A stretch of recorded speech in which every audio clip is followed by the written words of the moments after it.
अमेरिकी राष्ट्रपति Donald Trump द्वारा भारतीय सामानों के आयात पर लगने वाला 50% टैरिफ 27 अगस्त से लागू हो चुका है और 28 अगस्त को शेयर बाजार में इसका असर भी देखने को मिल रहा है। मार्केट आज गिरावट के साथ खुली है और इसका बड़ा असर है और इसका बड़ा कारण ये है कि जो ट्रंप के टैरिफ लगे हैं, इसके साथ ही कारोबार अब सबसे ज्यादा जो तकलीफ है उन कंपनियों के शेयरों में देखने को मिल रही है जिन पर 50% टैरिफ का सीधा असर हुआ है। दरअसल कपड़ा और झींगा कंपनियों के शेयरों में भारी गिरावट दर्ज की गई है।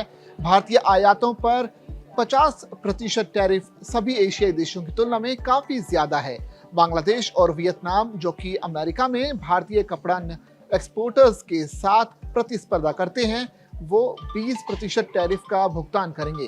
इस हायर टैरिफ के चलते भारत से अमेरिका को कपड़ा निर्यात वाली कंपनियों पर गहरा असर पड़ने की संभावना है।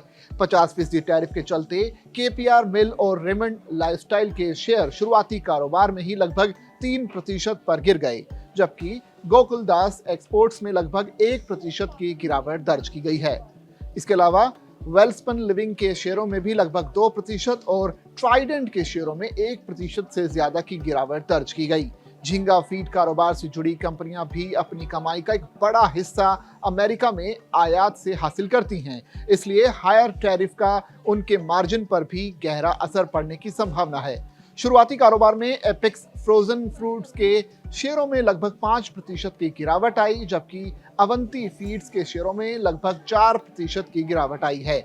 अवंती फीड्स ने जनवरी से मार्च तिमाही में अपनी कुल राजस्व का करीब 77% उत्तरी अमेरिकी बाजार से हासिल किया था, जबकि एपेक्स फ्रोजन ने कुल राजस्व का 53% अमेरिका से हासिल किया। जियोजित इन्वेस्टमेंट्स के मुख्य निवेश रणनीतिकार वीके विजय कुमार ने कहा कि भारत पर लगाया गया 50% टैरिफ निकट अवधि में बाजार के सेंटिमेंट्स को प्रभावित करेगा, लेकिन बाजार इस हायर टैरिफ को एक अल्पकालिक परेशानी के रूप में देख रहा है और मानकर चल रहा है कि जल्दी ही इसका समाधान हो जाएगा। यहाँ शेयरों को लेकर दी गई जानकारी निवेश की राय नहीं है, चूंकि स्टॉक मार्केट में निवेश बाजार जोखिमों के अधीन है, इसलिए कोई भी निवेश करने से पहले किसी भी सर्टिफाइड इन्वेस्टमेंट एडवाइजर से परामर्श जरूर करें।